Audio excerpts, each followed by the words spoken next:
Le café était un refuge pour moi, un petit coin de Paris où je pouvais échapper à la routine étouffante de mon mariage avec François.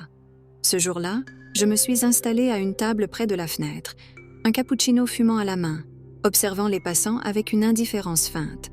Les feuilles des arbres dans le parc voisin commençaient à changer de couleur, un signe que l'automne approchait, mais pour moi, c'était comme si le temps s'était arrêté. Con. Camille, tu es encore en train de rêvasser? La voix de Sophie, ma meilleure amie, me sortit de mes pensées. Elle s'assit en face de moi, un sourire malicieux sur les lèvres. Tu sais que François va s'inquiéter si tu ne rentres pas bientôt. Je sais, mais j'avais besoin de ce moment pour moi, répondis-je en soupirant. La vie est devenue si prévisible. Surker, tu devrais sortir un peu plus, rencontrer des gens, suggéra-t-elle, un éclat dans les yeux. Qui sait, peut-être que tu croiseras l'amour.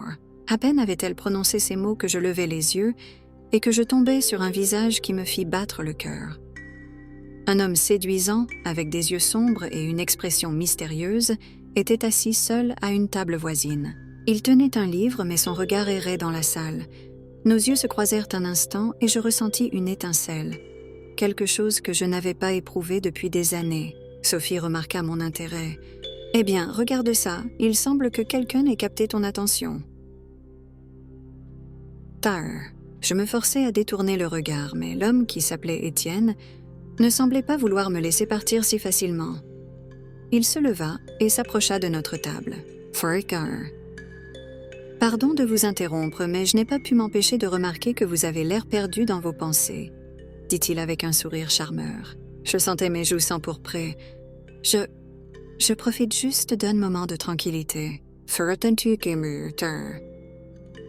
Je m'appelle Étienne, et vous êtes... Quoi? Camille, murmurai-je, à peine capable de soutenir son regard. Carter. Camille, c'est un joli nom. Ça vous dit de prendre un café ensemble juste pour rompre la monotonie? Je cherchais le regard de Sophie qui me faisait un clin d'œil complice. Une part de moi voulait refuser, se rappeler de l'engagement que j'avais pris envers François. Mais une autre, plus audacieuse, voulait saisir cette opportunité. Starker. Et pourquoi pas? Dis-je finalement, ma voix tremblante d'excitation. Nous avons parlé pendant des heures, partageant des rires et des histoires. Étienne avait un sens de l'humour contagieux et je me sentais vivante, comme si j'avais redécouvert une partie de moi que j'avais oubliée. Je n'avais pas réalisé à quel point la passion pouvait se cacher derrière un simple sourire. « Pourtant, tu sais, j'ai l'impression que nous sommes faits pour nous entendre, » dit-il en me regardant droit dans les yeux. « Kurt, peut-être que c'est juste le café qui parle, » répondis-je en riant, mais je savais au fond de moi que ce n'était pas seulement cela. Les rencontres suivantes furent furtives, dans des cafés discrets ou des parcs isolés. Chaque moment passé avec lui était une échappatoire à la vie que je menais. Étienne me faisait sentir désirée, vivante, et j'étais impatiente de le revoir à chaque fois. Mais peu à peu, la culpabilité commença à m'envahir. Je savais que je trahissais François, mais je ne pouvais pas m'empêcher de vouloir plus de ces instants volés. Un soir, alors que je rentrais chez moi, mon téléphone vibra. Un message anonyme apparut sur l'écran. « Fais attention, Camille. Quelqu'un sait ce qui se passe entre toi et Étienne. » Mon cœur se mit à battre la chamade. Qui pouvait bien envoyer un tel message? Mon esprit s'embrouilla, et je réalisai que ma vie, déjà compliquée, venait de prendre une tournure encore plus dangereuse. Je marchais le long des quais de la Seine, le clapotis de l'eau contre les berges résonnant comme une mélodie douce amère dans mon esprit tourmenté. Chaque pas que je faisais me rappelait la dualité de ma vie. D'un côté, François, mon mari, un homme de succès, solide, qui avait toujours été là pour moi. De l'autre, Étienne, cet inconnu mystérieux qui avait fait vibrer mon cœur d'une manière que je n'avais pas connue depuis des années. Je me sentais comme une jongleuse, faisant tourner des balles de mensonges et de désirs. Mais je savais qu'un jour, l'une d'elles tomberait. « Camille !» m'appela une voix familière, me tirant de mes pensées. C'était Sophie, ma meilleure amie. Elle s'approcha, un sourire éclatant sur le visage. « Tinter. Tu as l'air préoccupée, qu'est-ce qui se passe ?» demanda-t-elle en scrutant mon visage. « Sir, rien, juste le travail. Tu sais, les affaires de François. » Je masquais la vérité derrière un sourire forcé. Sophie ne devait pas savoir. Vraiment, si tu le dis. Elle me lança un regard perçant, comme si elle pouvait voir à travers mon masque. Mais souviens-toi, je suis là si tu veux parler. Je hochai la tête, mais à l'intérieur, je savais que je ne pouvais pas partager ce que je ressentais. La culpabilité me rongeait, mais l'attrait pour Étienne ne faisait que croître. Il avait cette aura de mystère. Un passé qu'il n'avait pas encore révélé, et chaque moment passé avec lui me faisait oublier mes responsabilités. Mais cette passion, aussi enivrante soit-elle, était teintée de doute. Four. Et si je te racontais une partie de mon passé, m'avait-il dit lors de notre dernière rencontre, ses yeux sombres cherchant les miens avec une intensité qui me coupait le souffle. J'avais hoché la tête, un mélange d'excitation et d'appréhension. Étienne était devenu mon échappatoire, mais chaque mot qu'il prononçait sur son passé me tirait dans une spirale d'incertitude. Carter. Jai perdu quelqu'un de très cher. Avait-il continué, sa voix teintée de douleur. Cela m'a changé. Jai a appris à vivre avec des secrets, à porter des masques. Oh, je comprends, avais-je murmuré, bien que je ne sois pas sûre de comprendre complètement. Mon propre secret, ma liaison, se mettait en travers de tout, comme une ombre sur nos échanges. Carter, parfois je me demande si je suis capable d'aimer à nouveau, avait-il ajouté, l'honnêteté dans ses yeux m'attristant. Je voulais le rassurer, lui dire que l'amour pouvait guérir, mais je savais que je n'étais pas en position de le faire. Alors que je rentrais chez moi ce soir-là, mon cœur battait la chamade. La peur de ce que je cachais à François m'envahissait. Je me frayais un chemin à travers la porte, mais quelque chose attira mon attention. Une enveloppe posée sur la table. Mon cœur se serra en la voyant. L'écriture était soignée, presque élégante, mais l'absence de signature me plongea dans l'angoisse. Je l'ouvris lentement, mes mains tremblant. Les mots qui s'y trouvaient étaient comme des coups de couteau. « Je sais ce que vous faites, Camille. Votre secret est en danger. » Mon souffle se coupa. Qui pouvait savoir? Était-ce une menace de quelqu'un qui avait découvert ma liaison? Je dus m'asseoir, le monde autour de moi devenant flou. Chaque respiration était une lutte, ma tête se remplissant de pensées désordonnées. Je pensais à François, à notre vie ensemble, à ce que cela signifierait s'il découvrait la vérité. Ma loyauté envers lui, qui avait toujours été inébranlable, était mise à l'épreuve par cette passion dévorante pour Étienne. « Furkeke, je ne peux pas continuer comme ça », murmurai-je à voix haute, réalisant l'ampleur de mes choix, mais la vérité était que je ne savais pas comment m'échapper de ce tourbillon. Chaque chemin semblait se rétrécir, chaque choix pesant sur mes épaules. Je m'étais perdue dans ce jeu dangereux et je me demandais si j'avais encore la force de retrouver mon chemin. Je suis assise dans mon salon, le cœur battant, la lettre anonyme toujours enroulée dans mes mains.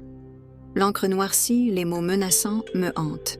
Comment ai-je pu me laisser entraîner dans ce tourbillon de passion avec Étienne, alors que je suis mariée à François?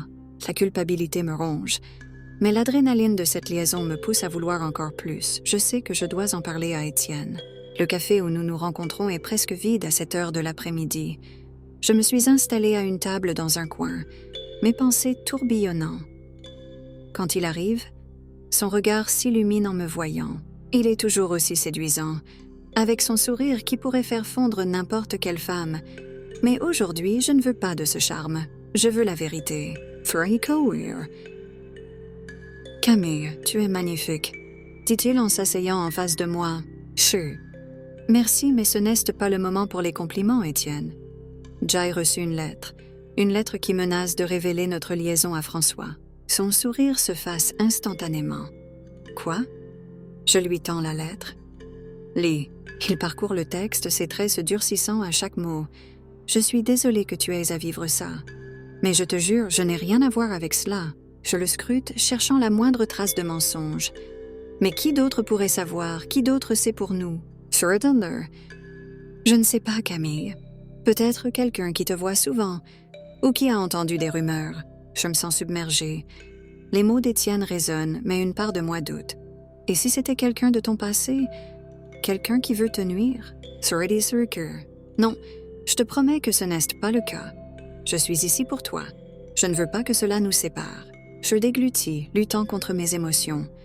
Je sais qu'il a raison, mais la peur m'étreint. Et si François découvre tout? Je ne peux pas le blesser. Tu dois penser à toi et à ce que tu veux vraiment. Nous avons quelque chose de spécial, Camille. Je sens mon cœur se serrer. Je sais, mais François commence à se douter de quelque chose. Je ne peux pas continuer à vivre dans le mensonge. Tire. Étienne prend ma main, ses doigts chauds contre ma peau froide. Alors dis-lui la vérité. Sa suggestion me fait frissonner. La vérité, c'est une arme à double tranchant. Ce pourrait être la fin de tout, mais c'est aussi le début d'une nouvelle vie. Je ne sais pas si je peux. Nous restons silencieux un moment, chacun perdu dans ses pensées. Finalement, Étienne brise le silence. Je préfère que tu sois honnête, même si cela signifie que nous devons nous séparer. Je secoue la tête. Je ne veux pas te perdre, je suis amoureuse de toi. Il sourit tristement. Alors prends une décision, mais sache que je serai toujours là pour toi. Nous restons là, les regards croisés, nos âmes à nu. Soudain, un frisson me parcourt. Je sens une présence, un regard qui nous observe. Je tourne la tête et aperçois un homme au fond du café. Le regard fixe sur nous. Mes entrailles se nouent. Qui est-il? Que sait-il? Étienne, regarde. Cet homme, je le sens étrange. Étienne se retourne, mais l'homme a déjà détourné le regard, feignant l'indifférence. Ce n'est rien, Camille. Peut-être un client ordinaire. Mais je ne peux m'empêcher de ressentir un frisson d'inquiétude. Et si quelqu'un nous surveillait attendant le bon moment pour frapper? Je ne peux pas ignorer ce sentiment. La tension monte entre nous alors que je réalise que notre amour, si passionné soit-il, est sur le point d'être exposé au grand jour. Je suis assise à ma table de cuisine, le cœur battant la chamade. La lumière du matin filtre à travers les rideaux, mais je n'ai aucune envie de profiter de cette douce lumière. Mon esprit est en proie à un tumulte. Ce rappel du détective privé résonne encore dans ma tête comme une cloche funèbre. Votre mari m'a engagée pour enquêter sur vous, Camille. Ces mots me hantent. Je frémis à l'idée que François ait pris une telle mesure. Cela ne signifie-t-il pas qu'il soupçonne quelque chose? Que je ne peux plus cacher ma double vie? Je me lève, les jambes tremblantes, et me dirige vers la fenêtre. Je vois les passants en bas, leur visage inconnu, leur vie qui semble si simple. Je me demande comment ils font, eux, pour vivre sans secret, sans cette angoisse sourde qui me ronge. Mon téléphone vibre sur la table, me tirant de mes pensées. C'est un message d'Étienne. Mon cœur s'emballe à la vue de son nom. On doit parler. Je suis inquiet. Chaque lettre me fait chavirer. Je devrais lui répondre, mais l'angoisse me paralyse. Que vais-je lui dire? Que je veux mettre un terme à notre histoire? Cela me semble presque impossible. Je m'assois à nouveau, les mains sur le visage, essayant de chasser ces pensées noires. Et puis, je me souviens de la façon dont Étienne m'a fait sentir vivante, de la passion qui coule dans mes veines chaque fois que je suis avec lui. Je ne peux pas simplement le quitter. C'est comme essayer de respirer sans air. Mon téléphone vibre à nouveau et je ne peux m'empêcher de l'ouvrir. Camille, je sais que quelque chose ne va pas. Tu es distante. Dites-moi ce qui se passe. Je me mords la lèvre, hésitant entre la vérité et le mensonge. Je finis par répondre, mes doigts dansant sur l'écran. Je suis juste stressée par le travail, rien de grave. Je sais que c'est un mensonge, mais c'est tout ce que je peux dire pour le moment. Peu après, je reçois un appel. C'est Étienne. Je prends une profonde inspiration avant de répondre. « Bonjour, Camille. Pourquoi ne veux-tu pas me parler en face ?» Sa voix est douce, mais j'entends une note d'inquiétude. « Je suis désolée, Étienne. C'est juste que... je ne sais pas quoi dire. » Écoute, je sens que quelque chose te tracasse. Je ne veux pas que tu te sentes piégé. Dis-moi ce qui se passe. Mon cœur se serre. Comment lui expliquer que j'essaie de fuir, que j'ai peur de ce que cela pourrait signifier pour nous deux? C'est juste que... François a engagé un détective. Je ne sais pas combien de temps je peux continuer comme ça. Il reste silencieux un moment, puis finit par murmurer. « Camille, je ne veux pas que tu te sentes coupable. Je suis tombé amoureux de toi, et je ne veux pas que tu te sentes forcé de choisir. Mais je ne comprends pas pourquoi tu essaies de t'éloigner. » Maniar, ces mots me touchent profondément. Je réalise alors que je suis piégée dans un dilemme, incapable de choisir entre ma vie actuelle et celle que je désire tant avec lui. Je ne peux pas te perdre, Étienne, mais je ne peux pas non plus blesser François. Car, peut-être que nous devrions prendre un moment de recul. Je vais respecter ta décision, mais sache que je suis là, que je t'attends. En entendant cette phrase, je sens une vague de désespoir m'envahir. Comment ai-je pu en arriver là? Je raccroche, le cœur lourd, et je me demande si j'ai vraiment le choix. La journée passe lentement, chaque minute semblant une éternité. Je regarde par la fenêtre, perdu dans mes pensées. Étienne a raison, je suis en train de me perdre. Je ne peux pas me résoudre à le quitter, mais le risque de tout perdre est insupportable. Je sais que je dois faire face à cette situation avant qu'elle ne m'écrase complètement. La nuit tombe enfin, et je m'allonge dans mon lit, le regard fixé au plafond. Les ombres dansent au gré de la lumière des réverbères à l'extérieur. J'essaie de trouver une réponse, un moyen de sortir de ce tourbillon. Et tout ce que je ressens, c'est un vide. Je suis prise dans un labyrinthe et chaque chemin semble mener à la douleur. Je marchais rapidement dans les rues de Paris, le cœur battant la chamade. Le vent frais de la soirée caressait mon visage, mais je ne ressentais ni la fraîcheur, ni l'euphorie que la ville m'apportait d'ordinaire. Tout ce que je pouvais penser, c'était à l'immense trou noir que j'avais créé dans ma vie. François avait découvert ma liaison. Ces mots résonnaient encore dans ma tête comme une mélodie lugubre. Je sais tout, Camille. Chaque détail.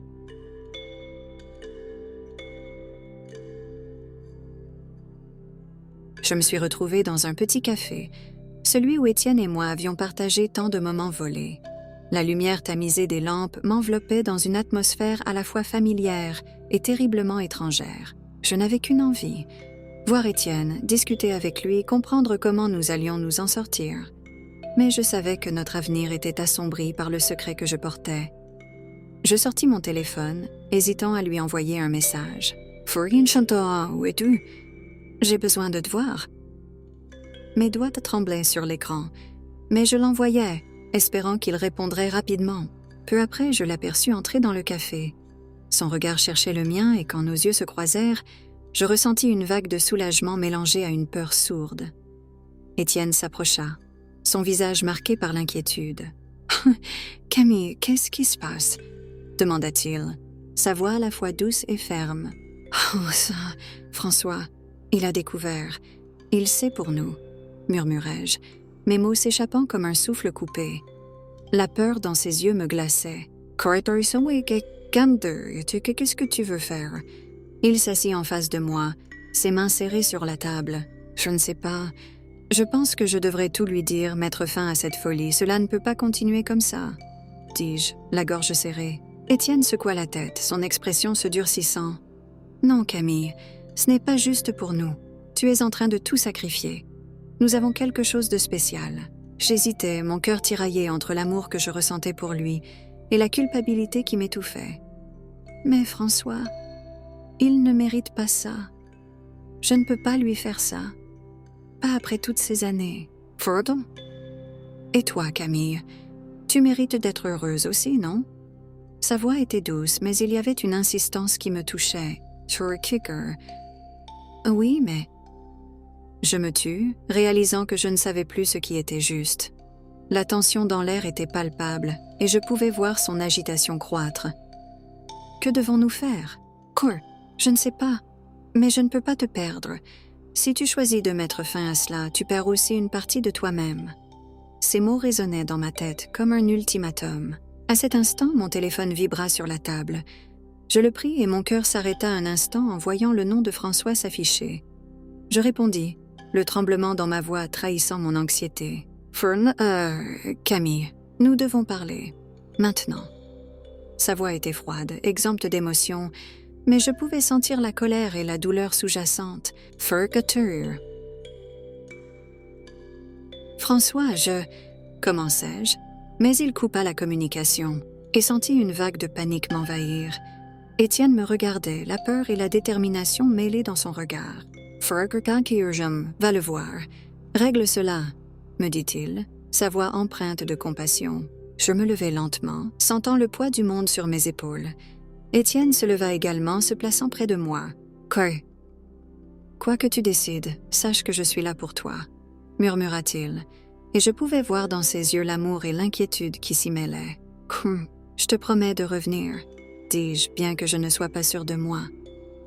Je sortis du café, le cœur battant, me dirigeant vers l'inconnu. Je me tenais là dans notre salon, le cœur battant la chamade, alors que François m'observait avec une intensité qui me faisait frissonner.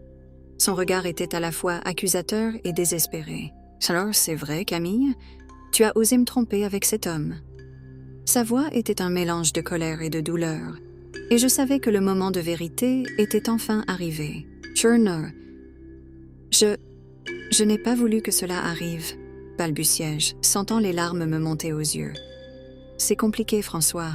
Je pensais que... » « Forturgar, que quoi? Que tu pouvais te jouer de moi, que tu pouvais avoir une double vie sans conséquence. » Il s'avança, ses mots comme des flèches. « Et cet Étienne, qu'est-ce qu'il t'a promis? » « Il ne m'a rien promis. C'est juste... c'est différent avec lui. » Je savais que mes mots étaient insuffisants, que je tentais de justifier l'injustifiable, mais je ne pouvais pas lui dire que j'étais tombée amoureuse. Je ne pouvais pas briser ce qui restait de notre mariage. À ce moment-là, la porte d'entrée s'ouvrit brusquement, et Étienne entra, les traits marqués par l'anxiété. « Sors. Camille, je suis désolée, je ne pouvais pas rester loin de toi. » Mais son regard se posa immédiatement sur François, et l'atmosphère devint électrique. « Oh, qu'est-ce que tu fais ici ?» cracha François, la colère s'intensifiant. « Tu n'as pas honte de te présenter devant moi après ce que tu as fait ?» Étienne, d'un calme surprenant, répondit « Je ne suis pas ici pour me battre avec toi, François. Je suis ici pour dire la vérité. » Il se tourna vers moi, ses yeux reflétant une profonde détermination. « Sorka, Camille, tu dois écouter. Je suis le frère de ta meilleure amie, Léa. Elle a disparu des années auparavant, et j'ai essayé de la protéger, de garder un œil sur toi sans que tu le saches. » Un silence pesant enveloppa la pièce. Je me sentais comme si le sol s'effondrait sous mes pieds. « Léa, mais pourquoi ne m'as-tu jamais dit cela ?» demandai-je, stupéfaite. « Sorry, parce qu'après sa disparition, j'étais désespérée. Je savais que si je me révélais à toi, cela te ferait du mal. Mais j'ai dû rester près de toi pour m'assurer que tu étais en sécurité. Et c'est là que j'ai réalisé à quel point j'étais attirée par toi. » François, visiblement déconcerté, regarda Étienne avec méfiance. « Et tu penses que c'est une excuse pour avoir manipulé Camille? Tu as joué avec ses émotions. Sorka Kor. »« Non, c'est exactement le contraire, » s'exclama Étienne. « J'ai essayé de la protéger, mais je suis aussi tombé amoureux d'elle. Je ne voulais pas que cela arrive. Je me sentais piégée entre deux hommes, chacun ayant des raisons valables d'être en colère. »« Mais pourquoi maintenant? Pourquoi tout révéler ?» demandai-je, ma voix tremblante. Parce que je ne peux plus voir Camille souffrir à cause des mensonges et de la trahison. Ça doit s'arrêter, répondit Étienne, son regard ancré dans le mien. Je ne suis pas ici pour détruire ta vie, François. Je veux juste que Camille soit heureuse, même si cela signifie que je dois partir. François, l'orgueil piqué, se frotta le front, semblant réaliser l'absurdité de la situation. « Alors, que devrions-nous faire maintenant ?» demanda-t-il, sa voix plus calme. « Nous devons discuter de tout cela ensemble. Il est temps de tourner la page et de reconstruire nos vies, proposai-je, me rendant compte que c'était peut-être la seule solution.